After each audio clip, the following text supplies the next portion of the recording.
त्यामुळे चिलीम बनवण्यासाठी जी त्यानं माती घेतलेली होती, काही चिलीम तयार पण केलेल्या होत्या, त्या सगळ्या त्यानं मोडून टाकल्या आणि माठ बनवायला सुरुवात केली।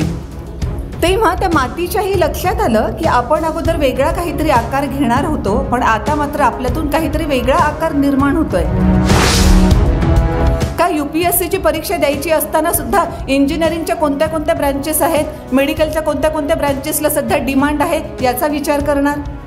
ॲब्सोल्युटली नाही। की हे ऑलरेडी घडून गेलंय। पत्नीनं मुलीच्या हातून चहा पाठवला, मुलीनं नेमका तो सांडला, तर चहाची शिंतोडे नेमके आपल्या पॅन्टवर उडाले, हे आपल्या हातात काहीच नाही। पण व्यासपीठावर उपस्थित भोंबे साहेब, जाधव साहेब, या वाचनालयाचे सर्व अधिकारी पदाधिकारी जे हा कार्यक्रम यशस्वी करण्यासाठी पूर्णतः प्रयत्न करत आहेत, आपण सर्वजण इथे उपस्थित असणारे, विचारांची दिशा हा आपला आजचा विषय आहे। आणि मला खरंच छान वाटतंय की 52वं पुष्प गुंफण्यासाठी म्हणजे वर्षभर हा प्रोग्राम सुरू आहे। कोणताही प्रोग्राम सुरू करणं खूप सोपं असतं, पण त्यामध्ये सातत्य टिकवणं मात्र खूप अवघड असतं। कारण सुरुवातीला जी एनर्जी लेवल असते की आपल्याला हे करायचं आहे ते करायचं आहे, त्याच्यानंतर हळूहळू प्रॅक्टिकल प्रॉब्लेम्स लक्षात यायला लागतात आणि नंतर कुठेतरी पाय मागे ओढला जातो। पण तसं अजिबात न होऊ देता आजही आपण इथे उपस्थित आहोत। 52व्या पुष्पाच्या निमित्तानं वर्ष आज कंप्लीट होत आहे, त्याच्याबद्दल हा उपक्रम आयोजित करणाऱ्यांचं मी मनापासून अभिनंदन करते आणि माझ्या विषयाला सुरुवात करते।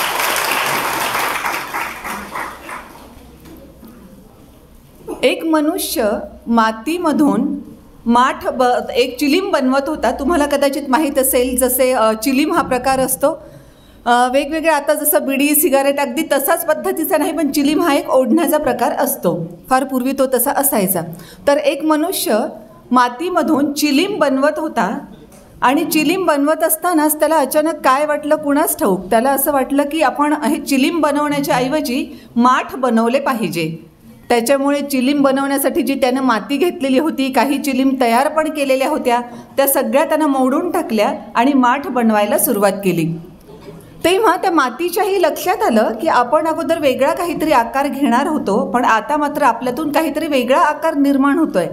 म्हणून मातीनं त्या मनुष्याला विचारलं की तू नेमकं काय करत आहेस, काय बदललं आहेस आता?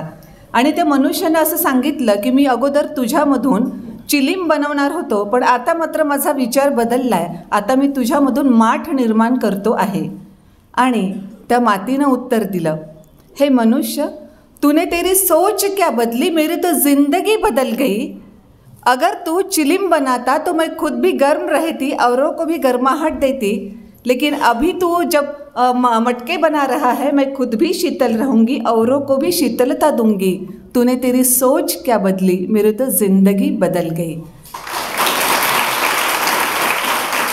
आपण जेव्हा खरंच आपला विचार बदलतो, एका चांगल्या दिशेनं नेतो, तेव्हा खरंच आपलं आयुष्यही पूर्णतः बदलतं, हे आपल्या स्वतःला जाणवायला लागतं। मी उदाहरण देते, त्या तिघा मुलांचं जे अगदी छोटे छोटे होते, खरं तर त्यांचं वय होतं शाळेमध्ये जाण्याचं, पण परिस्थिती अशी होती की शाळेत जाणं शक्य नव्हतं। त्याच्याऐवजी त्यांना आईवडिलांना मदत करण्यासाठी कामावर त्यांच्यासोबत जावं लागायचं। पण एक दिवस त्यांच्या असं लक्षात आलं की आपलेच जे छोट्याशा घरात राहत होते, त्या घराच्या शेजारी मोठं ओपन ग्राउंड जे आहे, तिथे फार मोठा मंडप टाकण्यात येत आहे। आणि असं सगळे लोक म्हणत होते की ह्या मंडपामध्ये आता इतके मोठे मोठे लोक यावेळेस येणार आहेत की त्यांना पाहणं सुद्धा आपल्यासाठी खूप महत्त्वाचं असणार आहे। आता हे तिघही छोटे छोटे मुलं, त्यांच्याही मनामध्ये कुतूहल जाणवलं, कुतूहल जागं झालं की बघायला हवं की हे मोठे माणसं असतात कसे, दिसतात कसे, राहतात कसे, वागतात कसे, त्यांना अगदी जवळून आपल्याला पाहता यायला हवं। म्हणून हे तीनही मुलं पूर्णतः लक्ष ठेवून होते की तो दिवस केव्हा उजाडेल, जेव्हा हा प्रत्यक्ष कार्यक्रम तिथे येईल आणि हे सगळे मोठे लोक तिथे येतील। आणि त्यांच्या लक्षात आलं की आता आज हा कार्यक्रम होणार आहे। झालं. मग त्यांना असं वाटलं की मोठ्या लोकांना अगदी जवळून बघायचे म्हटल्यानंतर आपण असं मागे बसलेलं कसं चालेल.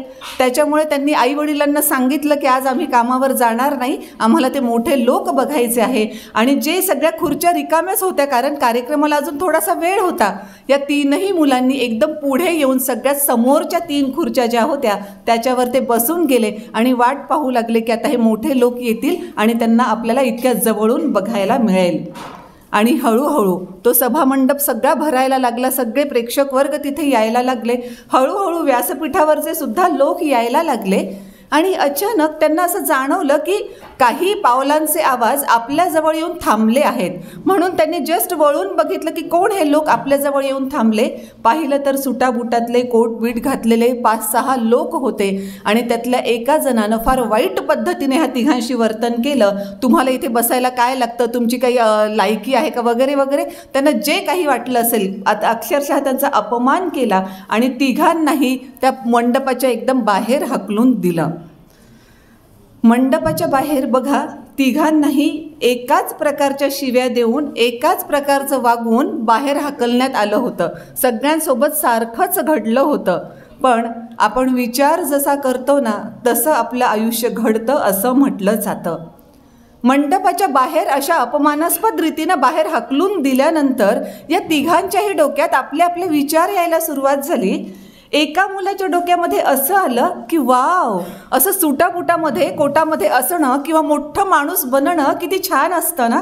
म्हणजे आम्ही अगदी सकाळपासून पुढे जाऊन खुर्च्यांवर जागा धरून ठेवल्या होत्या, पण मोठं मनुष्य असलं की असं जागा धरण्याची गरज नाही पडत. आपण असं एकदम शेवटी जरी आलो तरीसुद्धा आपल्याला एकदम पुढच्या सीटवर जागा मिळते. त्याच्यामुळे आता मला काय व्हायचं आहे, आता मला तसाच मोठा मनुष्य व्हायचं आहे. आणि खरोखरच त्याचे विचार त्याच दिशेनं सगळे सुरू झाले आणि तो भविष्यामध्ये जेव्हा तरुण झाला तेव्हा एक खूप मोठा मनुष्य झालेला होता. पण त्याच वेळेस दुसऱ्या मुलाच्या डोक्यामध्ये काय आलं, त्याच्या डोक्यात असं आलं, सगळ्या सकाळपासून आम्ही इथे जागा धरून ठेवली होती आणि हे कोण शहाणे लोक आले की जे आमच्या मागून आले आणि आम्हाला उठवून त्या आमच्या जागेवर बसतात. हे काही अजिबात बरोबर नाही. आम्ही सगळ्यात अगोदर आलो होतो ना, आम्ही ती जागा पकडली होती ना, मग त्यांना समोरच्या सीटवर बसायचं होतं तर त्यांनी अगोदर यायला पाहिजे होतं. हा काही न्याय नाही आणि मग मला ह्या समाजात न्याय प्रस्थापित केला पाहिजे असं म्हणून दुसरा मुलगा त्या दिशेने कामाला लागला आणि तो एक मोठा सामाजिक कार्यकर्ता झाला. त्याच वेळेस या तिसऱ्या मुलाच्या डोक्यात काय येत होतं, त्याच्या डोक्यात आलं की किती वाईट पद्धतीनं ह्या लोकांनी आम्हाला बाहेर हकलवून लावलं ना. नशीबच माझं फुटकं आहे. एकतर माझे आईवडील बघितले तसे दरिद्री, त्यांच्याकडे काहीच करायला पैसा नाही आहे, मी त्यांना मोलमजुरी करून त्यांच्या संसाराला हातभार लावतोय आणि माझं आयुष्य बहुतेक असंच असणार आहे. या आईवडिलांच्या पोटी जन्म घेतलेला असल्यामुळे कदाचित की आताही मला जसा अपमान सहन करावा लागला, वेळोवेळी माझा असाच अपमान होत राहील आणि मी काहीही करू शकणार नाही जसं मी आज काही करू शकलो नाही. आणि तुम्हाला काय वाटतं, तो तिसरा मुलगा काय झाला असेल? डेफिनेटली तो मुलगा तसाच मोठा जरी झाला तरी पदोपदी त्याचा अपमान होत राहिला आणि सहन करण्याशिवाय आपल्याकडे पर्याय नाही असंच त्याला वाटत राहिलं आणि नशिबाचे भोग म्हणून आयुष्यभर तो स्वतःचे अपमान सहन करत राहिला. पुन्हा तेच सांगू इच्छिते, एकाच पद्धतीनं तिघाही जणांना एकाच वेळी मंडपाच्या बाहेर हकलवून लावण्यात आलं होतं, पण तरीसुद्धा प्रत्येकाचा विचार करण्याची पद्धत वेगळी होती, ज्याच्यामुळे त्यांचे आयुष्यसुद्धा पूर्णतः वेगळे घडले. म्हणून मग आपल्याला सुद्धा बघावं लागतं की आपण जे विचार करतो, आपले विचार ज्या दिशेनं जात आहेत ती दिशा योग्य आहे का. जर तिसऱ्या मुलासारखी आपल्याही विचारांची दिशा असेल तर ती चुकीची आहे हे लक्षात घेऊन लगेच त्या दिशेला आपल्याला कुठेतरी डायव्हर्ट करता आलं पाहिजे. पिढ्यानपिढ्या एका समाजावर अन्याय अत्याचार होतच होते, पण त्याही समाजामध्ये एक मुलगा जन्माला आला ज्याच्या डोक्यात विचार असा आला की आम्ही सुद्धा मनुष्य प्राणी आहोत, आमच्याशी असं वर्तन का केलं जातं, आम्हाला सुद्धा मनुष्य असण्याचे सगळे अधिकार मिळाले पाहिजे. आणि मग त्यानं ज्या पद्धतीनं विचार केला, आणि बघा विचाराला नेहमी कृतीची जोड असते, म्हणून तर आयुष्य वेगळे वेगळे घडतात. आपल्या विचारांना त्या मुलानं स्वतःच्या कृतींची जोड दिली, जे काही करायचं ते सगळं केलं. म्हणूनच तर तो छोटासा भीमराव महामानवपर्यंत पोहोचला. म्हणजेच आपण जसा विचार करतो तसंच प्रत्यक्षात घडत असतं. याला इतिहास, पुराण सगळं काही साक्षी आहे. म्हणून आता तरी आपण सुधारलं पाहिजे. आपली विचारांची दिशा बरोबर आहे की नाही हे लक्षात घेतलं पाहिजे. चुकीची जर दिशा असेल तर ती आपल्याला बरोबर पद्धतीनं न्यावीच लागते. आणि मग यामध्ये अल्बर्ट एलिस हे खूप मोठं नाव आहे. कदाचित आपण जर वाचलेलं नसेल तर मी म्हणजे अवश्य रेकमेंड करते की अल्बर्ट एलिस यांच्या संदर्भातलं डॉक्टर अंजली जोशी यांनी पुस्तक लिहिलं आहे, मी अल्बर्ट एलिस. हे पुस्तक आपण अवश्य वाचावं. आपण वाचनालयातच आहोत इथे आणि वाचनालयामध्ये कदाचित पुस्तक असेलही आणि अवश्य तुम्ही वाचावं, हे पण मी रेकमेंड करेनच. अल्बर्ट एलिस हा अगदी छोटेसे जेव्हा ते होते तेव्हासुद्धा त्यांच्या आयुष्यामध्ये कंटिन्युअस काही ना काही प्रॉब्लेम चालू होते. एकतर त्यांना नेफ्रायटिससारखा किडनीचा आजार अगदी लहानपणापासून होता, प्लस त्याच्यामध्ये टॉन्सिल्स होते, प्लस आईवडील त्यांच्याकडे अजिबात लक्ष द्यायचे नाही, कारण ते त्यांच्या वेगळ्या काही उपद्व्यापांमध्ये बिझी असायचे. अशा सगळ्या परिस्थितीमध्ये हा लहानगा अल्बर्ट जेव्हा हॉस्पिटलमध्ये नेफ्रायटिससाठी ॲडमिट झालेला होता त्यावेळी त्याला त्याचा हॉस्पिटलमधला जास्त काळ वाढला. जवळपास त्याला एक 15-20 दिवस हॉस्पिटलाइज राहावं लागलं आणि मग तेव्हाच त्याला एक ऑपरेशन करायचं होतं. आता आपल्या सगळ्यांना आपल्याकडचे हॉस्पिटल्स माहीत आहेत. हॉस्पिटलमध्ये ॲडमिट असणाऱ्या एखाद्या रुग्णाला आपण जेव्हा भेटायला जातो तेव्हा तिथली परिस्थिती अशी असते की रुग्ण कोण आणि त्याला भेटायला आलेले किंवा त्याच्यासोबतचे पाहुणे कोण ओळखूसुद्धा येत नाहीत, कारण सगळेचे सगळे त्या रुग्णाच्याच पलंगावर बसलेले असतात. पण हे अमेरिकेमधलं हॉस्पिटल जिथे असं अजिबात अलाउड नाही. आई वडिलांना सुद्धा भेटायचं असेल, बघा हा काहीतरी एक 7-8 वर्षांचा मुलगा, पण तरीसुद्धा त्याच्यासोबतही आई वडील नाहीत. आई वडिलांनाही जर आपल्या मुलाला भेटायचं असेल तर त्यांनासुद्धा आठवड्यातला एक दिवस दिलेला असायचा, त्या दिवसातले एक 2-3 तास दिलेले असायचे आणि त्याच काळामध्ये येऊन ते भेटू शकत असत. अशा सगळ्या परिस्थितीमध्ये या छोट्याशा अल्बर्टचं ऑपरेशन करण्याची वेळ आली आणि ऑपरेशन म्हटल्यानंतर सगळ्यांना भीती वाटते की नाही? आपल्या प्रत्येकाला भीती वाटते, बरोबर? मग अशा परिस्थितीमध्ये जेव्हा ऑपरेशन करायचं आहे डॉक्टरने सांगितलं तेव्हा ह्या छोट्याशा अल्बर्टला इतकी प्रचंड भीती वाटायला लागली. आणि मला तुम्हाला विचारायचं आहे की खरंच ऑपरेशनमध्ये भीती वाटण्यासारखं काय असतं? आपण कोणी स्वतःचं ऑपरेशन बघितलं आहे किंवा स्वतःचं ऑपरेशन झालं आहे? अजिबात नाही. तरीसुद्धा आपण प्रत्येकजण ऑपरेशनला घाबरतो ना. हां, एक्झॅक्टली. या छोट्याशा 7-8 वर्षांच्या अल्बर्टनं एक्झॅक्टली तोच विचार केला की जर ऑपरेशन हा काय प्रकार आहे हेच मला माहीत नाही तर ऑपरेशनची भीती मला वाटू कशी शकते? म्हणजे ऑपरेशनची भीती मी स्वतः निर्माण केलेली आहे. आणि जर ऑपरेशनची भीती मी स्वतः निर्माण केली असेल तर ही भीती काढून टाकणं कुणाच्या हातामध्ये आहे? आपल्या स्वतःच्याच हातामध्ये आहे. आणि मग आपली ही भीती स्वतः निर्माण केलेली अल्बर्टनं स्वतःच्या डोक्यातून काढून टाकली आणि खरोखरच त्याचं ऑपरेशनही सक्सेसफुल झालं आणि फार व्यवस्थित सगळं काही झालं. तेव्हा या छोट्याशा अल्बर्टला लक्षात आलं की खरंच विचारांमध्ये प्रचंड ताकद असते आणि आपण आपले विचार फार व्यवस्थित पद्धतीनं वापरले पाहिजेत. इतके दिवस त्याला वाटायचं की मी माझ्यापेक्षाही 2 धाकटे भावंड, हाच एक 7-8 वर्षांचा, त्याच्यापेक्षाही 2 छोटे भावंड त्याचे, मी आणि माझ्या भावंडाकडे माझे आई वडील अजिबात लक्ष देत नाही, ही किती वाईट गोष्ट आहे. पण आता त्याच्या विचारात बदल झाला आणि त्याला असं वाटलं की जर आई वडील सतत लक्ष देत राहिले असते तर कदाचित हे करू नको, ते कर, ते नको, ते कर असं सतत सांगत राहिले असते. पण एका अर्थानं हे सुद्धा किती पॉझिटिव्ह आहे की आई वडील आपल्याकडे लक्ष देत नाहीत, त्याच्यामुळे आपलं स्वतःचं आयुष्य आपण स्वतः जबाबदारीने घडवू शकतो. आपल्या भावंडांना सुद्धा आई वडील त्यांची खाण्यापिण्याचीही काळजी घेत नाही, त्याच्यामुळे आपले लहान भावंड उपाशी राहतात याचं आपल्याला जे वाईट वाटतं तर आपण त्यांना खाऊ पिऊ घालू शकतो. आणि मग त्याच्यानंतर जेव्हा तो घरी गेला, 8 वर्षाचा तो मुलगासुद्धा आपल्या धाकट्या भावंडांना करून खाऊ घालत होता, जे काही त्याला जमेल, जसं जमेल, पण आपले भावंड उपाशी राहू नये याची काळजी तो घेत होता. अगोदर जे सगळे विचार निगेटिव्ह होते ते पॉझिटिव्हकडे आले की त्याच्या वागण्यामध्ये बदल झाला.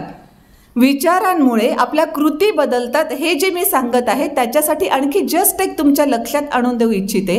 जर तुमच्यापैकी कोणी विचार केला की आम्हाला ही UPSC परीक्षा द्यायची आहे आणि आम्हाला ही कलेक्टर व्हायचं आहे, डेफिनेटली तुम्ही सगळेजण काय करणार? UPSCचा सिलेबस काय असतो, UPSCची परीक्षा देण्याचे क्रायटेरिया काय असतात, त्याचे विषय कोणते असतात, आपण काय केलं पाहिजे, असा सगळा तुम्ही UPSCच्या संदर्भातला विचार करणार आणि त्याच दिशेने पुढे जाणार. का UPSCची परीक्षा द्यायची असताना सुद्धा इंजिनिअरिंगच्या कोणत्या कोणत्या ब्रँचेस आहेत, मेडिकलच्या कोणत्या कोणत्या ब्रँचेसला सध्या डिमांड आहे याचा विचार करणार? ॲब्सोल्युटली नाही करणार. म्हणूनच तर जे मी अगदी सुरुवातीपासून वारंवार म्हणते की आपण विचार जसे करतो ना तशा कृती घडतात. जर आपल्याला डॉक्टर व्हायचं असेल तर मग मेडिकल सायन्स नेमकं काय आहे, डॉक्टरमधली कोणती ब्रांच चांगली आहे, ती जर आपल्याला मिळवायची असेल तर किती टक्के मार्क पडले पाहिजे, कसं आपलं पुढचं करिअर घडवलं पाहिजे वगैरे वगैरे आपण सगळा तसा विचार करणार. म्हणून आपण विचार कोणता करतो त्याच्यावर फक्त आपलं करिअर नाही तर आपलं संपूर्ण आयुष्य घडत असतं, जसं त्या 3 मुलांचं सुद्धा घडलेलं होतं. म्हणून आपले जर विचार निगेटिव्ह असतील, जसे अल्बर्टचे विचार ऑपरेशनबद्दल आईवडील लक्ष देत नाहीत त्याच्याबद्दल निगेटिव्ह होते, ते त्यानं जस्ट पॉझिटिव्हमध्ये कन्व्हर्ट केले तर त्याचं आयुष्य खरंच बदललं. मोठेपणी तो इतका मोठा मानसतज्ञ झाला की संपूर्ण जगभर तो प्रसिद्ध झाला. अशा रीतीनं फक्त विचारांमध्ये थोडासा बदल आपल्याला करावा लागतो आणि आपलं आयुष्य पूर्णतः बदललेलं असतं. एक सिद्धांत असाही सांगतो की आपल्या आयुष्यात जे काही घडतं ते आपल्या हातामध्ये असतं का? मोस्ट ऑफ द टाइम्स आपल्या हातामध्ये नसतं. बरोबर. इथे मी कालपासून सरांना इथे सांगत होते की मी बरोबर 12 वाजता पोहोचेन आणि आपण 12:30ला डॉट कार्यक्रम चालू करूया. तरीसुद्धा मला स्वतःला 15 मिनिट लेट झालं. अर्थात त्याच्याबद्दल मी तुमच्या सगळ्यांची दिलगिरी पण व्यक्त करते. पण जे काही ऑन द वे झालं किंवा जे काही घरच्यामध्ये मला थोडा थोडा उशीर होत गेला आणि जे काही झालं ते माझ्या हातामध्ये नव्हतं. मी इथे बरोबर वेळेवर पोहोचणं ना पोहोचणं तुमच्या हातामध्ये नव्हतं. बरोबर. अशा रीतीनं आपल्या आयुष्यामध्ये जे घडतं ते मोस्ट ऑफ द टाइम्स आपल्या हातात नसतं, पण ते फक्त आपल्या आयुष्यामध्ये 10% इतकंच महत्त्वाचं असतं असं सांगणारा एक सिद्धांत आहे. पर्सनॅलिटी डेव्हलपमेंटमध्ये एक अतिशय मोठं नाव आहे चार्ल्स स्विंडोल नावाचं. या चार्ल्स स्विंडोलनं एक सिद्धांत सांगितला 10% वर्सेस 90%. आणि जसं मी आत्ता सांगत होते की आपल्या आयुष्यात जे काही घडतं ते फक्त 10% इतकंच महत्त्वाचं असतं. मोस्ट ऑफ द टाइम्स ते आपल्या हातात नसतं, पण जे घडलं आहे त्याच्या अनुषंगानं वागायचं कसं याचं महत्त्व 90% इतकं असतं आणि सुदैवानं ते सगळंच्या सगळं आपल्या हातामध्ये असतं. याच्यासाठीच या चार्ल्स स्विंडोलनेच एक उदाहरण दिलेलं आहे. तेच उदाहरण मी तुम्हाला देते.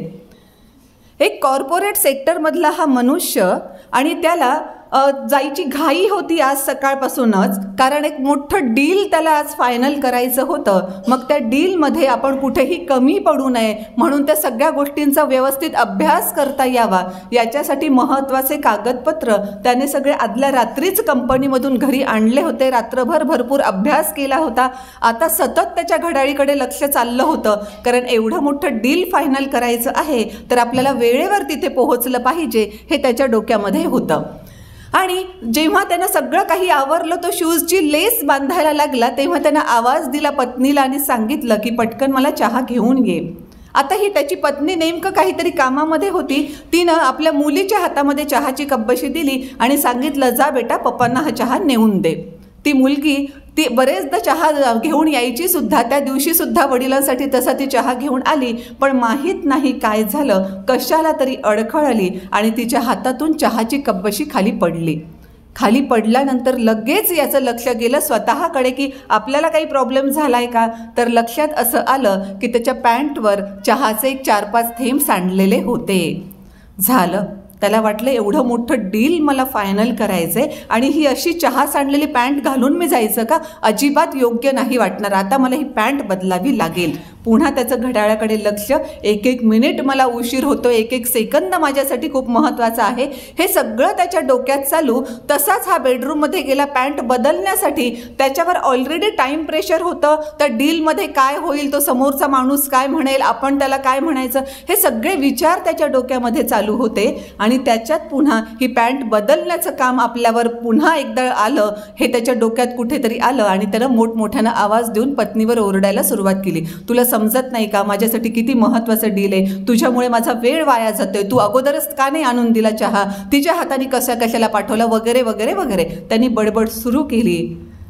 त्याच्या दुर्दैवानं कदाचित त्या दिवशी त्याच्या मॅडमचा किंवा त्याच्या बाईसाहेबांचा मूड ठीक नव्हता. एरवी ती ऐकून घ्यायची की जाऊ द्या, ते घाईमध्ये आहेत, बोलत असतील वगैरे, पण आता तिनं पण ऐकून घेतलं नाही. तिनं आणखी काहीतरी उलटं बोलायला सुरुवात केली. दोघांचे वादविवाद सुरू झाले. ही मुलगी अगदी छोटीशी होती, पण तरीसुद्धा तिला कळालं की आपल्या आईवडिलांमध्ये जे काही चाललं आहे ते चांगलं तर अजिबात नाही, पण दुर्दैवानं आपण त्याचे निमित्त ठरलो आहोत. तिला इतकं वाईट वाटलं, कोपऱ्यामध्ये बसून ती रडायला लागली. झालं, ह्यानं पॅन्ट बदलली, पुन्हा शूज घातले, घाईघाईनं निघायला लागला. मागून लगेच त्याच्या पत्नीनं आवाज दिला, थांबा, चाललात कुठे? या दोघांच्या वादावादीमध्ये, भांडणामध्ये त्या मुलीची स्कूल बस खालच्या खाली निघून गेली होती. आता ह्या मुलीला शाळेमध्ये पोहोचवण्याची सुद्धा जबाबदारी याच्यावर होती. पर्याय नाही. पुन्हा एकदा घड्याळाकडे पाहिलं, पर्याय नव्हताच. अक्षरशः मुलीचं बखोटं धरून तिला पायऱ्यांवरून खेचून खाली आणलं, कारमध्ये ढकलून तिला बसवलं. लगेच कार ड्रायव्हिंग चालू केली. सारखं घड्याळावर त्याची नजर जात होती. आणि मग त्यानं कार ड्रायव्हिंग चालू केलेली असताना एरवी कधीही अख्खा रस्ताभर पोलीस मामा तिथे नसायचे, पण आता स्पीड जास्त झाली, पोलीस मामा तिथे होते. लगेच त्याने त्याच्या कारला बाजूला काढलं. पेनल्टी भरावी तर लागलीच, प्लस ते सगळं करण्यामध्ये आणखी काही वेळ गेला. पुन्हा घड्याळाकडे नजर गेली. पुन्हा घाईघाईनं ड्रायव्हिंग चालू केली. शाळा जेव्हा आली तेव्हा आपल्या मुलीला बाय बी काही न करता अक्षरशः तिला खाली गेटवरच सोडून दिलं आणि पुन्हा एकदा त्यानं ड्रायव्हिंग चालू केली. शेवटी कंपनीमध्ये गेल्यानंतर आपल्या जागी तो बसला. बघितलं, हुश्श, एवढं सगळं झालं होतं, पण तरीसुद्धा वेळ मॅनेज केली आपण. त्यानं मनातल्या मनात स्वतःला शाबासकी दिली आणि लगेच ब्रीफकेस उघडली, कारण त्यातले तेच कागदपत्र घेऊन आता त्या मीटिंगसाठी कॉन्फरन्स रूममध्ये जायचं होतं. आता डील ते फायनल करायचं होतं, म्हणून सोबत आणलेली ब्रीफकेस उघडली आणि लक्षात आलं ब्रीफकेसमध्ये कागद टाकायचे तसेच राहिले, ते टिपॉयवर तसेच आहेत.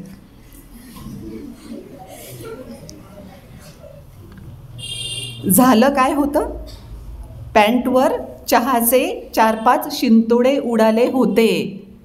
नेमकं पत्नीनं स्वतः चहा न आणता मुलीच्या हातून पाठवणं त्याच्या हातात होतं का?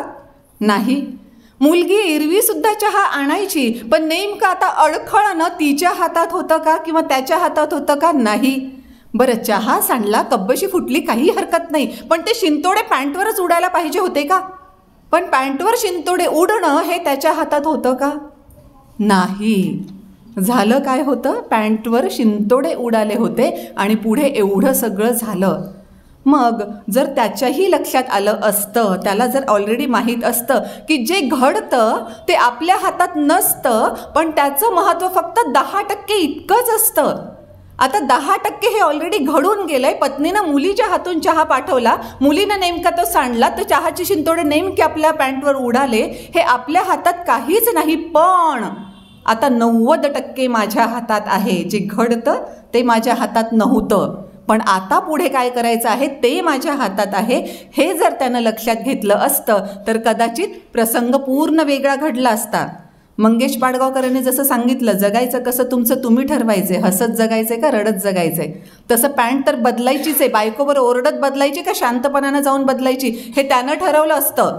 तो शांतपणानं पॅन्ट बदलायला गेला असता. उलट त्याच्या लक्षात असं आलं असतं की अरे, आपल्या पत्नीला वाईट वाटेल की आता वेळ नाही पुन्हा चहा करून देण्यासाठी, आणि मग तिला वाईट वाटेल की आपण नवऱ्याला चहा दिला नाही, म्हणून उलट हा बेडरूममधून पॅन्ट बदलता बदलता बायकोला आवाज देऊन सांगेल की माझ्या चहाची तू काळजी करू नको, कंपनीमध्ये मी गेलो की लगेच चहा घेऊन टाकेन.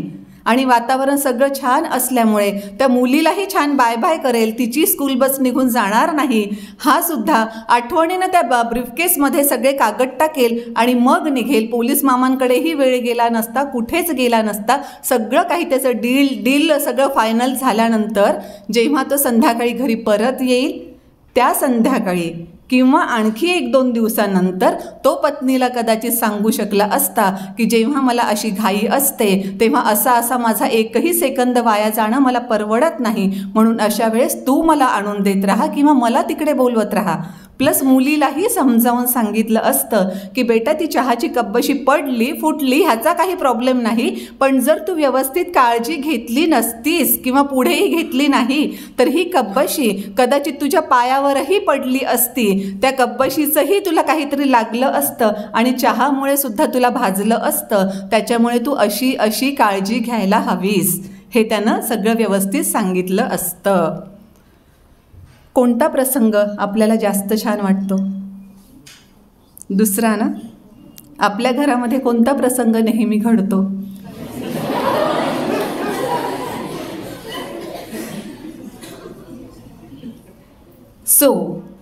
आता पुढच्या वेळेस नेहमी लक्षात घ्यायचं, काहीही झालं, कितीही मनाविरुद्ध घडू देत, त्या एका मुलाच्या हातात नव्हतं आपण कोणत्या जातीमध्ये जन्म घ्यावा, पण 10% आहे. हे कदाचित त्यांना ही थेरी वाचण्याची गरज सुद्धा नाही पडली, पण त्यांनी लक्षात घेतलं की आता मला काय करायचं आहे आणि त्यांनी काय मोठं करून दाखवलं. प्रत्येक आपण कोणतीही महत्त्वाची घटना घेतली तर लक्षात येईल की 10% हातात नसलं तरी 90% आपल्या हातात आहे. हे जेव्हा आपल्याला कळतं तेव्हा आपली विचारांची दिशा पूर्णतः बदललेली असते. सभामंडपातून अपमानास्पद रीतीने बाहेर काढून टाकणं हे त्या तिन्ही मुलांच्या हातात नव्हतं, पण विचार कसा करायचा आणि पुढे कृती कशा करायच्या हे त्यांच्या हातात होतं. म्हणून मग अशा रीतीनं जर आपण वागायला लागलो तर डेफिनेटली फरक पडतो. माझ्या स्वतःवरून मी उदाहरण देते. मला नेहमी प्रश्न पडायचा की ह्या माझ्या मावशीबाईंना कळतं कसं बरं की आज मला ऑफिसमध्ये खूप लवकर जायचं असेल किंवा आज मला ऑफिसमधून यायला खूप उशीर होणार असेल, खूप अर्जंट माझी काहीतरी मीटिंग असेल, हे मावशीबाईंना कळतं कसं? कारण बरोबर त्या दिवशी माझी घाई असली, अत्यंत जबरदस्त घाई असली की लगेच मावशीबाई मला फोन करतात आणि सांगतात की मी आज काही येणार नाही. आणि मग त्यांनी आज काही येणार नाही सांगितलं की त्यांचा फोन ठेवला की मला माहीत नाही काय व्हायचं, पण माझा नवरा धावत पळत जिथे कुठे असेल तिथून यायचं. काय झालं गं, मावशीबाई येणार नाहीत का? पण थांब, तू एवढे मोठमोठे भांड्यांचे आवाज करू नको, जरा शांत राहा, आम्ही तुला मदत करतो. आणि मग त्यांच्या मदतीने पुढे सगळं व्हायचं. पण आता जेव्हा मला कळालं ना की हे 10% 90% असतं, तेव्हा मग जेव्हा आता मावशीबाई फोन करतात की मी आज येणार नाही, तेव्हा मला सुरुवातीला पुटपुटावं लागायचं, कारण स्वतःला एकदम सवय बदलणं फार अवघड असतं की नाही. मग शेवटी मला असं स्वतःला मनाशी म्हणावं लागायचं, मावशीबाई येणार नाही, फक्त 10% आहे, आता 90% माझ्या हातामध्ये आहे, असं मला म्हणावं लागायचं. आता मला तसं पुटपुटण्याची गरज नाही, ताबडतोब मनामध्ये येतं सुद्धा. लगेच लक्षात आल्यानंतर त्या मावशीबाईंच्या नावचे जे काही कामं आहेत त्यांची लिस्ट झरकन माझ्या डोळ्यांसमोर येते. लगेच माझं त्याचं सेग्रिगेशन होऊन जातं की हे काम असे आहेत जे मावशीबाई आज येऊ, उद्या येऊ, परवा येऊ, जेव्हा केव्हा येतील, हे काम त्यांनीच करायचे आहेत. लिस्टमधले तेवढे काम कमी झाले. हे काम असे आहेत की मी संध्याकाळी घरी आल्यानंतर केले तरी चालणारे आहेत, लिस्टमधले तेही काम कमी झाले. हे काम काही असे आहेत ज्याच्यामध्ये मी हजबंडची मदत घेऊ शकते, त्यांना सांगितले ते काम कमी झाले. हे काही काम असे आहेत ज्याच्यामध्ये माझ्या मुलांची मी मदत घेऊ शकते, ते काम लिस्टमधले कमी झाले. आणि मग मोजके असे काही काम राहतात की कितीही मला घाई असली तरी हे काम मला ऑफिसमध्ये जाण्याच्या पूर्वीच करायचे आहेत. अगोदर एवढी मोठी लिस्ट असणं, त्या लिस्टचं प्रेशर असणं आणि आता एवढ्याशाच कामांचं मला माहीत असणं, याच्यामध्ये जमीन अस्मानचा फरक पडतो ना. महत्त्वाचा खूप मोठा फरक पडतो. म्हणूनच मी अवश्य सांगू इच्छिते की येस, आपण नेहमीच लक्षात ठेवायचं, जे घडतं ते फक्त 10% इतकंच महत्त्वाचं असतं. आता पुढे आपल्याला काय करायचं आहे ते 90% इतकं आहे आणि ते कम्प्लिटली आपल्या स्वतःच्या हातामध्ये आहे. मग आता जेव्हा 90% पॉवर आपल्या हातामध्ये आहे तेव्हा आपण बिलकुल चिंता करण्याची गरज नाही, फक्त विचारांची दिशा जस्ट बदलण्याची गरज आहे, ज्याचा परिणाम म्हणून आपोआप आपली कृती बदलते आणि सगळं काही पुढचं व्यवस्थित होतं. आणखी एक तुम्हा सगळ्यांना मला प्रश्नच विचारावासा वाटतो. एकदा झालं काय माहिती आहे का, आता मी ज्या क्वार्टरमध्ये राहते ना, तर मस्त त्या क्वार्टरच्या अवतीभोवती भरपूर सारी झाडं आहेत, मस्त अगदी वेगवेगळ्या प्रकारचे पक्षी प्राणी नाही पण पक्षी दिसतात. कधी कधी मोरसुद्धा तिथे येतात आणि मुंगूस तर नेहमीच दिसत असतात. तर एकदा असंच झालं की मी माझ्या अंगणामध्ये छान बसले होते. माझ्या मावशीबाईंनी मला कॉफीचा मग माझ्या हातामध्ये आणून दिला आणि मी जस्ट एक मस्त sip by sip coffee enjoy करत होते. एक घोट प्यायचं, मस्त इकडे तिकडे पाहायचं, पुन्हा एक घोट प्यायचं, छान इकडे तिकडे पाहायचं. आणि असं माझं चालू असतानाच कुणाचा तरी जोरदार धक्का मला लागला आणि माझ्या मगातली कॉफी सांडली. आता माझा प्रश्न असा आहे की कॉफी का सांडली माझ्या मगातली? अवघडच आहे की नाही? का सांडली? धक्का लागला म्हणून, मी नीट पकडलं नाही म्हणून, माझं लक्ष दुसरीकडे कुठेतरी होतं म्हणून, असंच ना? किंवा कॉफी खूप गच्च भरलेली असेल म्हणून, हो ना? असंच सगळं असेल ना? पण नाही, हे कोणतंच उत्तर खरं नाही आहे. माझ्या मगातली कॉफी का सांडली सांगू? कारण मगामध्ये कॉफी होती. खरं सांगते, माझ्या मगामध्ये चहा असता तर कॉफी सांडली असती, माझ्या मगात दूध असतं तर कॉफी सांडली असती, पाणी असतं तर कॉफी सांडली असती, माझा मिरिंडा, कोका कोला, थम्सअप जे जे काय तुम्हाला आठवेल ते सगळं असलं असतं तर कॉफी सांडली असती का?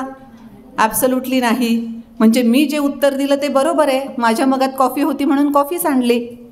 यस, हे सुद्धा आपण नेहमीसाठी लक्षात ठेवायचं असतं. कारण परिस्थितीचा धक्का जेव्हा आपल्याला लागतो, जसं त्या कुणाचा तरी मला धक्का लागला, माझ्या मगात कॉफी होती म्हणून कॉफी सांडली. परिस्थितीचा जेव्हा आपल्याला धक्का लागतो तेव्हा आपल्या मगातून तेच बाहेर येतं जे आपल्या मगात असतं. कुणाचा परिस्थितीचा धक्का लागला की चिडचिड बाहेर येते, परिस्थितीचा धक्का लागला की भांडणं बाहेर येतात, परिस्थितीचा धक्का लागला की माझं नशीबच फुटकं असं काहीतरी बाहेर येतं. हे जर येत असेल तर मगामध्ये काय ठेवायचं हे कुणाच्या हातात आहे? आपल्या स्वतःच्या हातात आहे. माझ्या मगात कॉफी मी ठेवली होती, आपल्या मगामध्ये चिडकेपणा आपण ठेवलेला आहे. आणि जर तो आपल्याला त्रासदायक आहे हे लक्षात आलं तर मगातून तो काढून टाकणं आणि दुसऱ्या कोणत्या तरी चांगल्या गोष्टीनं तो मग भरणं हे सुद्धा कम्प्लिटली आपल्या स्वतःच्या हातामध्ये असतं. बरोबर? एक साधं उदाहरण देते की असं होतं बघा, आपण रेल्वेचं रिझर्वेशन केलेलं आहे आणि आपण रेल्वेच्या त्या डब्यातही प्रवेश केला, पण रेल्वेमध्ये इतकी खचाखच गर्दी आहे, आपलं सीट आपल्याला तिथे दिसतंय, पण त्या सीटपर्यंत पोहोचण्यासाठी एवढी मोठी गर्दी ओलांडून आपल्याला जायची, धक्काबुक्की चालू आहे, सरकवासरकवी चालू आहे. तेवढ्या गर्दीतून वाट काढून आपण आपल्या सीटपर्यंत जाण्याचा प्रयत्न करतोय आणि कुणाच्या तरी जाडजूड बुटाचा, आणि तो माणूसही खूप जड, त्या माणसाचा जोरदार पाय आपल्या पायावर पडतो. काय होतं? आता बघायचं, परिस्थितीचा धक्का लागला, मगातून काय बाहेर येईल? कुणाच्या मगातून लगेच कॉलर पकडणं बाहेर येईल. बरोबर? कुणाच्या मगातून तुला दिसत नाही का, तुला समजत नाही का, भांडणं बाहेर येतील. कुणाच्या मगातून हे असंच माझ्या बाबतीत ना नेहमी असं घडतं, ते प्रत्येक त्रास मलाच होत राहतो, असं स्वतःवर दया करत राहणं किंवा मी किती कमनशिबी असं म्हणत राहणं हे पण बाहेर येईल. बरोबर? पण जर ह्या कोणत्याच गोष्टी चांगल्या नाही ना, भांडण करणं किंवा असं कॉलर पकडून मारामारी, गुद्दागुद्दी करणं हे सुद्धा काही योग्य नाही आहे, कारण त्यांनी सॉल्व काहीच होत नाही म्हणून. मग अशा परिस्थितीमध्ये परिस्थितीचा धक्का आपल्याला लागला, कुणाचा तरी पाय पडला याचा अर्थ परिस्थितीचा धक्का आपल्याला लागला. आपल्या मगातून काय बाहेर आलं पटकन बघायचं. माझ्या मगातून रागीटपणा बाहेर आला, माझ्या मगातून चिडचिड बाहेर आली, माझ्या मगातून भांडणं बाहेर आले, आणि हे काहीही आपल्या स्वतःसाठी चांगलं नाही. दुसऱ्यासाठी चांगलं आहे का नाही याच्याशी आपल्याला सध्या देणं घेणं नाही. आपण सध्या स्वतःपुरतं पाहू. असं कोण आहे आपल्यामध्ये की खूप भांडण झालं की रात्री शांत झोप येते, वाह आज असं मस्त भांडण झालं ना, आज मस्त झोप येईल, असं आहे का कोणी? कोणीच नाही. आपण भांडतो, त्याचा दुसऱ्याला काय त्रास होईल ना होईल, सगळ्यात जास्त त्रास आपल्याला स्वतःला व्हायला लागतो. त्याच्यामुळे ह्या कोणत्याच गोष्टी चांगल्या नाहीत हे जेव्हा आपल्याला माहीत असतं तेव्हा मगातल्या त्या गोष्टी काढून टाकणं आणि त्या मगामध्ये काही चांगल्या गोष्टी भरणं हे आपल्या हातात असतं. मग मगातला हा चिडकेपणा, रागीटपणा, भांडाभांडी हे सगळं काढून टाकून आपण त्या मगामध्ये आपल्या समंजसपणा भरू शकतो का? येस, भरू शकतो. जर आपण आपल्या त्या मगामध्ये समंजसपणा भरला आणि आता जर आपल्या पायावर पाय पडला तर आपण लगेच काय म्हणू, एवढी गर्दी आहे ना, कोणी काही मुद्दाम पाय देतं का, चुकून पडला असेल, इट्स ओके. ओके, म्हणजे कोणी पाय दिला हे सुद्धा बघण्याची आपण तसदी घेणार नाही. आपण लगेच आपल्या सीटकडे जायला लागू. प्लस जसा त्या माणसामध्ये जर अधिक समंजसपणा असता तर त्यानं बायकोला आवाज देऊन सांगितलं असतं की माझ्या चहाची काळजी करू नकोस, कारण बायको काळजी करते हे त्याला माहीत असतं आणि मी चहा तिथे घेऊन टाकेल. तसंच जर आपल्या मगामध्ये आपण अधिक समंजसपणा भरला तर आपल्या हे पण लक्षात येईल की पाय दिल्यावर आपल्याला तरी चांगलं वाटतं का. म्हणजे आपणही पाय कुणाच्या पायावर देत नाही, पण असाच पाय आपल्या जर कुणाच्या पायावर पडला तर आपल्याला छान वाटतं का. असं जोरदार पाय पडला माझ्या त्याच्या पायावर असं म्हणतो का आपण, अजिबात नाही. सो ज्याचा कुणाचा पाय आपल्या पायावर पडलाय त्याला पण वाईट वाटत असेल आणि त्याला वाईट वाटण्याची गरज नाही, म्हणून मग आपण त्या माणसाचा शोध घेऊ ज्यानं आपल्या पायावर ज्याचा पाय आपल्या पायावर पडलाय आणि त्याच्याकडे बघून म्हणू इट्स ओके, या गर्दीमध्ये चुकून पाय पडतो हे मला माहीत आहे, सो काळजी करू नका, काही हरकत नाही. त्यालाही बरं वाटेल, आपल्याला समाधान की आपण त्याला जे वाईट फील झालं असतं त्याचं ते वाईट फील करणं आपण सगळं काढून टाकलं, बरोबर. मग अशा परिस्थितीमध्ये आता लक्षात ठेवायचं आहे की 10% 90% जसं महत्त्वाचं आहे ना, तसंच आपल्या मगामध्ये काय भरायचं हे सुद्धा तितकंच महत्त्वाचं आहे. त्याच्यामुळे आता आपल्या मगातल्या जर काही अशा गोष्टी असतील ज्याचा त्रास आपल्याला होतोय, ज्याचा त्रास आपल्याच नियर अँड डिअर्सना होतोय, तर तो सगळा काढून टाकण्यासाठी आपण आपल्या मगामध्ये आता चांगल्या गोष्टी भरायला सुरुवात करायची. आणि खरंच चांगल्या गोष्टी म्हणजे किती चांगल्या गोष्टी भरू शकतो त्याच्याबद्दलही आपण बोलूया. ह्या अल्बर्ट एलिसचं जे मी तुम्हाला सांगितलं होतं ना, त्यांनीच आणखी एक थिअरी सांगितली, त्यांना ABC मॉडेल असं म्हटलं जातं. आता हे पाय पडण्याचंच उदाहरण आपण लक्षात घेऊया. आपल्या पायावर त्याचा पाय पडला आणि लगेच आपल्या मगातलं जे होतं ते बाहेर आलं. अजून आपल्या मगातलं म्हणजे वाईट काढून टाकून चांगलं आपण भरलेलं नाही आहे. अशा परिस्थितीत आपल्या मगामध्ये असं होतं की कोणी पाय दिला बघितलं आपण, खाडकन त्याच्या तोंडामध्ये मारले. ओके, आपल्याला काय वाटतं, त्याचा पाय माझ्या पायावर पडला ना, मला किती दुखलं म्हणून मी त्याच्या तोंडात दिलं. पण इथे अल्बर्ट एलिस असं सांगतात की त्यानं काहीतरी घडलं आणि त्याची प्रतिक्षिप्त क्रिया म्हणून तुम्ही काही केलं असं कधीच होत नाही. जे काही घडतं त्याला अल्बर्ट एलिस A नाव देतात. आपण जसं वागतो त्याला ते C नाव देतात आणि ते म्हणतात A आणि Cच्या मध्ये B सुद्धा आहे. B काय आहे, जेव्हा एखादी घटना घडते तेव्हा आपल्या डोक्यात काय विचार येतो ते B आहे. जेव्हा आपल्या पायावर पाय पडतो आपल्या डोक्यात विचार होतो किती जोरात पाय पडला, किती दुखलं मला, कोण आहे तो, मला बघितलंच पाहिजे त्याच्याकडे, आणि मग आपण त्याच्यावर हात उगारतो. पण लक्षात घ्या, आपल्या डोक्यात तेच आलं की कोण आहे हा, ह्याला आता चांगलं बदडलं पाहिजे, आणि आपण पलटून पाहिलं, लक्षात आलं की आपल्याच वडिलांचा पाय आपल्या पायावर पडलाय. आता लगेच डोक्यातलं B बदलतं की नाही. आता लगे उलट म्हणू आपण, काही तुम्हाला तर प्रॉब्लेम लागलाय आपल्याला, पण उलट आपण त्यांना म्हणू तुम्हाला तर काही लागलं नाही ना, तुम्हाला काही प्रॉब्लेम नाही ना. का, कारण आपल्या डोक्यातला B बदललाय. त्या चहाच्या उदाहरणातल्या कॉर्पोरेट सेक्टरमधल्या त्या माणसाच्या डोक्यामध्ये चहाचे शिंतोडे ज्या क्षणी पॅन्टवर उडाले त्या क्षणी त्याच्या डोक्यातला B त्याला असं म्हणाला, तुला वेळ होतोय, त्या तुझ्या मूर्ख बायकोमुळे, ह्या तुझ्या मूर्ख पोरीमुळे तुला वेळ होतोय. आणि म्हणून जे काही घडलं ते सगळं तसं घडलं. म्हणून जेव्हा आपल्याला असं वाटतं ना की तो तसं वागला म्हणून मी असं केलं, तेव्हा लक्षात घ्यायचं की तो तसं वागला म्हणून आपण असं केलं असं लगेच घडलं नाही. तो तसं वागला म्हणून आपल्या डोक्यात काहीतरी आलं. हे डोक्यात आलेलं जर चुकीचं असेल तर जसं मगातलं काढून टाकणं आपल्या हातात आहे ना, तसं ह्या डोक्यात आलेल्या चुकीच्या गोष्टी काढून टाकणं सुद्धा कम्प्लिटली आपल्या स्वतःच्या हातात आहेत. आणि मग ह्या डोक्यात येणाऱ्या चुकीच्या गोष्टी काढून जर आपण टाकायला सुरुवात केली, सगळ्या वाईट गोष्टी आपण काढून टाकत राहिलो, जसं आपल्याला लक्षात येईल तसं डेफिनेटली आपल्या डोक्यात आता जे असणार आहे ते सगळ्यात चांगल्या गोष्टी असणार आहेत, ज्या आपल्याला आणि आपल्या समाजाला सुद्धा पुढे नेणार आहेत. कारण एक व्यक्ती कोणीतरी काहीतरी करते, फक्त तिच्या एकट्याच्या आयुष्यावर फरक पडतो असं नाही, तिच्या कुटुंबावर फरक पडतो, त्या समाजावर सुद्धा त्या अंशानं फरक पडतो. म्हणून जर आपण चांगल्या चांगल्या गोष्टींसहित पुढे जात राहिलो तर डेफिनेटली समाजामध्ये आपण खूप पॉझिटिव्ह कॉन्ट्रीब्युशन करू शकतो. आणखी एक तुम्हाला सांगते, म्हणजे खरंच कोणत्या लेवलचा विचार आपण करू शकतो. आपण फार इझिली म्हणतो ना की म्हणजे बऱ्याच महिलांच्या पण बातम्या तुम्ही वाचत असतील की सोनं उजळून देण्यासाठी कोणीतरी लोक घरी येतात. या बायका स्वतः घरातलं सोनं कपाटात कुठेतरी ठेवलेलं अडचणीतलं सोनं काढून स्वतः त्यांना देतात आणि मग म्हणतात त्या मेल्यानं आम्हाला फसवलं, सगळंच्या सगळं सोनं घेऊन तो पसार झाला. किंवा मल्टीलेवल मार्केटिंग नावाचा प्रकार असतो की ज्याच्यामध्ये तुम्ही 5 सदस्य करा, मग तुम्हाला हे मिळतं, मग त्या 5 सदस्यांनी आणखी 5 करायचे, मग तुम्हाला पुन्हा कमिशन मिळतं वगैरे वगैरे वगैरे. आणि नंतर 1-1.5 वर्षानंतर म्हणतात एवढ्या लाखाला आम्ही फसलो. हां, फसलो म्हणजे आता त्याच्यामध्ये सुद्धा विचाराची पद्धत केवढी मोठी असू शकते बघा. याच अल्बर्ट एलिसचं पुन्हा मी नाव तुम्हाला देईन.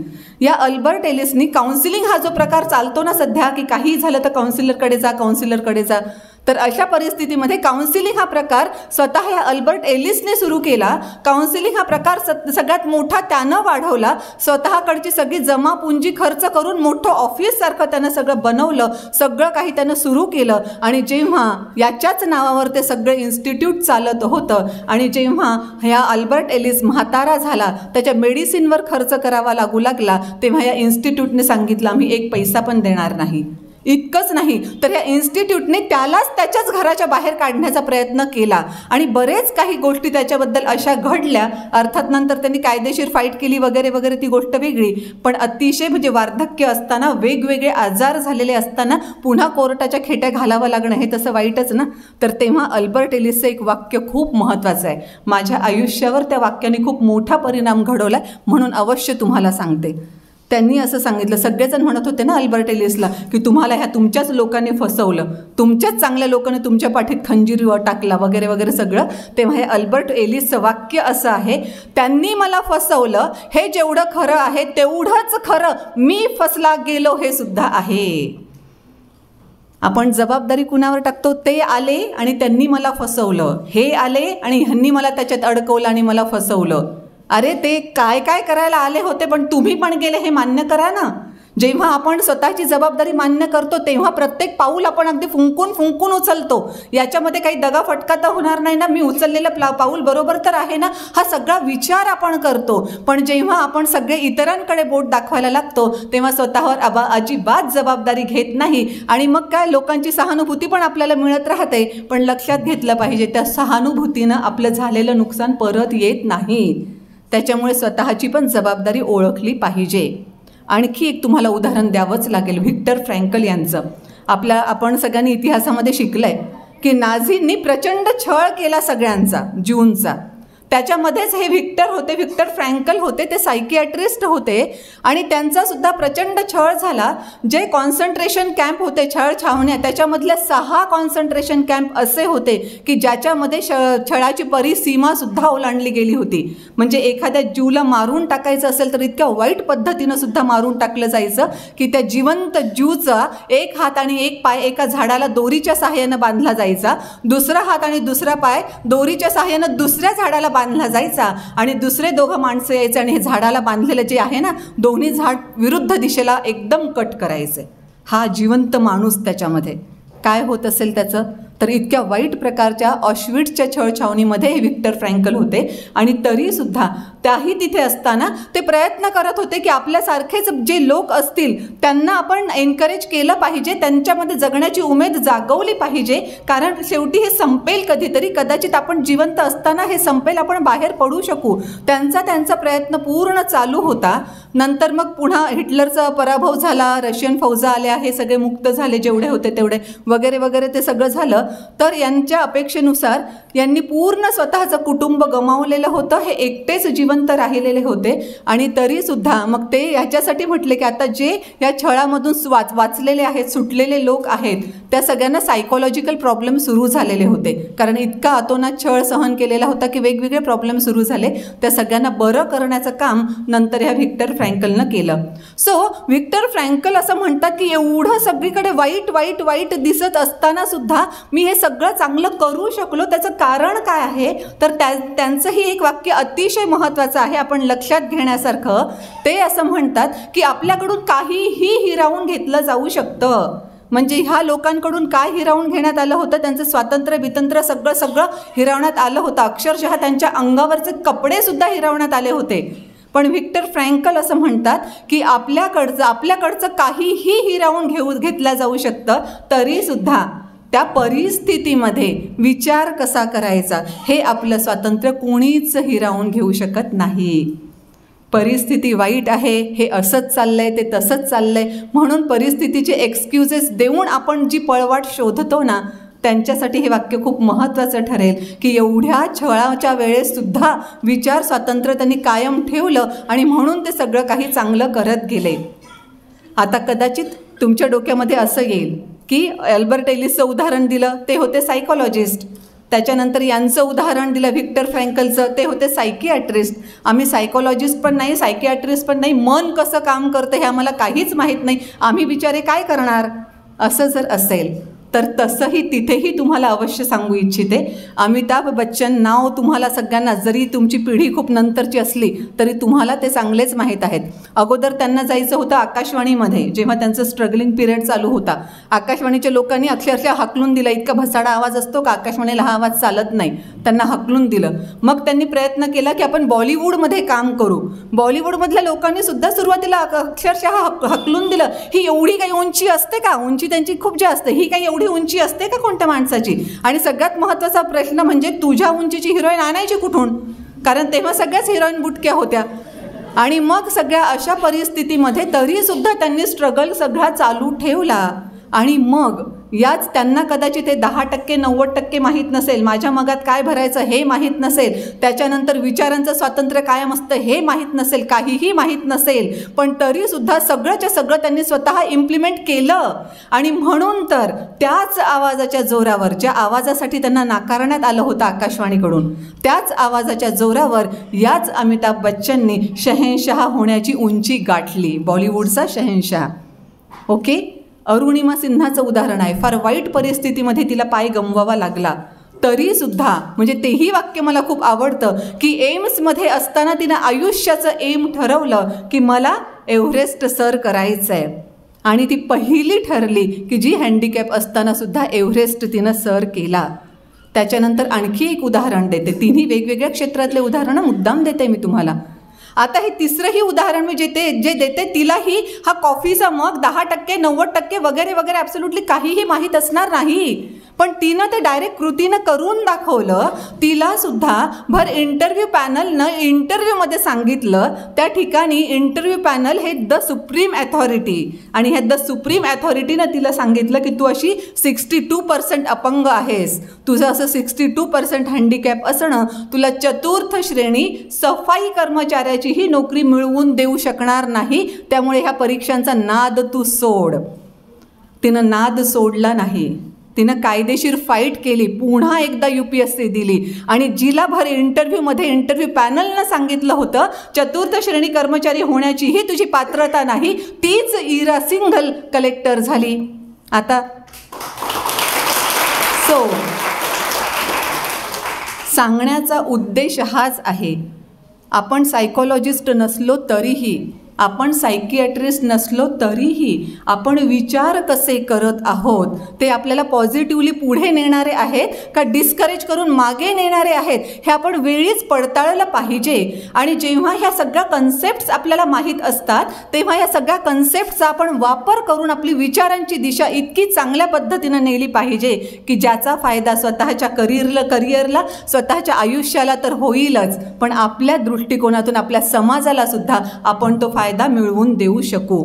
आणि समअप करताना त्या एका 13 वर्षाच्या मुलाच्या आयुष्यात काय घडलं ते अवश्य सांगते. आपण विचार कसा करावा आणि कितीही बिकट परिस्थिती असली तरी त्यातही आपण कसं राहावं याचं खूप जितं जागतं उदाहरण म्हणजे हा 13 वर्षांचा मुलगा. याचा जन्म झाला होता 1963 इसवी सन. का सांगते आहे, झाला त्याचा जन्म अमेरिकेमध्ये पण काळ्या वर्णामध्ये. आता तरी रेसिझमच्या विरुद्ध भरपूर काय काय चालतं तिथेसुद्धा, तिथेही आता रेसिझम मान्य करायचा नाही असं लिबरल म्हणणारे खूप लोक आहेत तिथे. पण तेव्हा 1963 जेव्हा त्याचा जन्म झाला तेव्हा तर रेसिझम ऐन भरामध्ये होता. हा काळ्या वर्णामध्ये जन्मलेला मुलगा, गरिबी त्याच्या अगदी 5वीला पुजल्यासारखी, आणखी 4 भावंड त्यांच्यासोबत जगत असताना प्रत्येक वेळेस त्याच्या डोक्यात निगेटिव्ह विचार यायचे. आणि एक दिवस असं झालं की त्याच्या वडिलांनी जुना कुठला तरी एक कपडा घेतला, तो कपडा त्याला दाखवला आणि विचार विचारलं की हे कपडा किती रुपयांचा असेल रे साधारणतः, त्यांच्या भाषेमध्ये आपण डॉलर. सो त्याने सांगितलं हार्डली $1 तो कपडा असेल. बरं म्हणे. आणि त्याने तोच कपडा त्या 13 वर्षाच्या मुलाच्या हातात दिला आणि सांगितलं एक काम करतोस का, हा कपडा तू $2 विकून येतो का. जुना पुराणा झालेला कपडा ज्याची किंमत $1 असेल असं वडीलही म्हणतात आणि तोही म्हणतो, तो कपडा $2 विकायचा आहे. पण ठीक आहे, बघूया, प्रयत्न तर करूया. म्हणून त्या मुलानं जे काही करता आलं ते केलं. तो कपडा स्वच्छ धुतला, इस्त्री बिस्त्रीचा काही प्रश्न नव्हता. मग कुठेतरी कशाच्या खाली तरी ठेवला, त्याला इस्त्रीसारखा इफेक्ट दिला आणि मग तो दुसऱ्या दिवशी विकण्यासाठी गेला. जवळपास 6-7 तास त्याला लागले तो छोटासा कपडा $2 विकण्यासाठी. पण $2 विकला गेला. So yes, it works. त्याच्या लक्षात आलं. वडील त्याला आणखी काही दिवस तसाच एक कपडा देत राहायचे आणि हा $2 विकून यायचा. 8-10 दिवसांनंतर वडिलांनी पुन्हा एकदा कपडा त्याच्या हातात दिला आणि सांगितलं की आता तू हा कपडा $2 नाही विकायचा, आता तू हा $20 विकायचा. बापरे, $1चा कपडा आता $20 विकायचा आहे. पण आता ह्याची पण हिंमत वाढली होती. ठीक आहे, मी काहीतरी प्रयत्न करतो आणि $20 विकतो. मग त्याच्या लक्षात आलं, पुन्हा त्यानं व्यवस्थित स्वच्छ धुतला, त्याला इस्त्रीसारखा इफेक्ट दिला आणि मग त्याच्या लक्षात आलं की आपल्या चुलत भावाला कार्टून मस्त काढता येतात.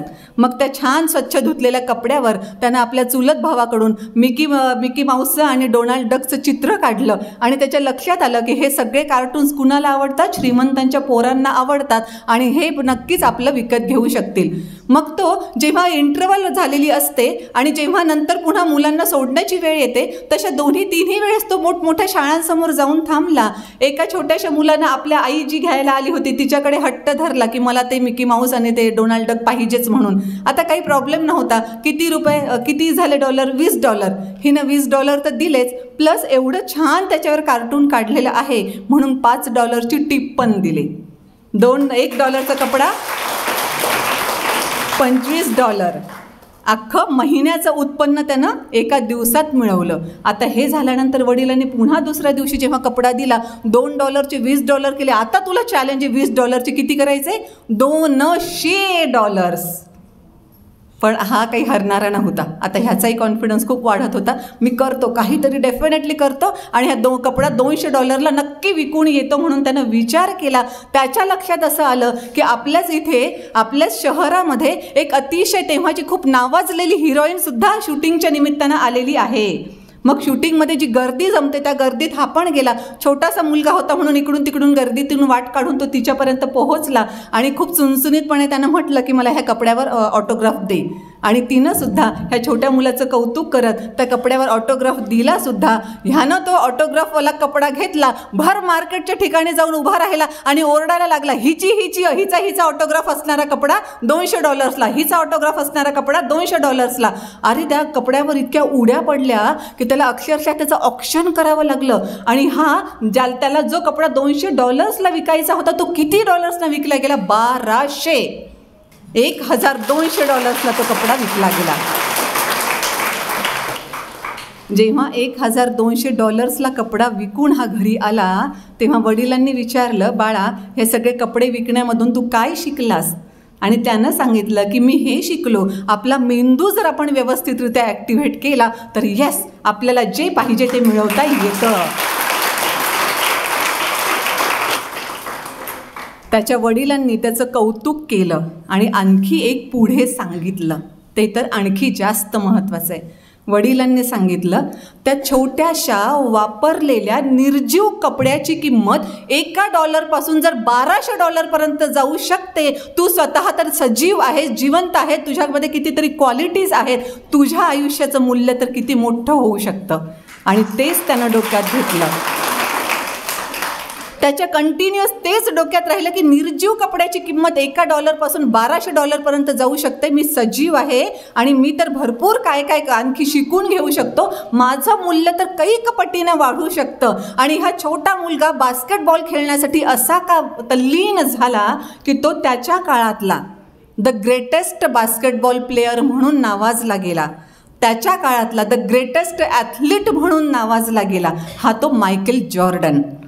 सो खरंच जर एका निर्जीव कपड्याची किंमत एवढी वाढू शकते तर मायकेल जॉर्डननं स्वतःच्या परिश्रमाने स्वतःचं आयुष्य जिथे नेऊन ठेवलं, आपलेही विचार बदलून कोणत्याही परिस्थितीला नावं न ठेवता, दुसऱ्यांकडे बोट न दाखवता, स्वतःची जबाबदारी स्वीकारून आपल्या मगामध्ये चांगल्या चांगल्या गोष्टी ठेवून आणि 10% काही जरी घडत असेल तरी 90% माझ्या हातामध्ये आहे, ते मी माझ्या पद्धतीनं माझ्या चांगल्यासाठी वापरेल, हा आत्मविश्वास ठेवून जर आपण राहिलो तर डेफिनेटली मायकेल जॉर्डन जिथे पोहोचला तिथपर्यंत आपण आपल्याला जिथे पोहोचायचं आहे तिथे डेफिनेटली पोहोचू शकतो. सो अशीच विचारांची दिशा तुम्ही सुद्धा खूप पॉझिटिव्ह ठेवाल, तुमच्या मगामध्ये सुद्धा खूप चांगल्या चांगल्या गोष्टी त्याच्यामध्ये ॲड कराल अशी तुमच्या सगळ्यांकडून मी अपेक्षा ठेवते आणि इथेच थांबते. Thank you so much.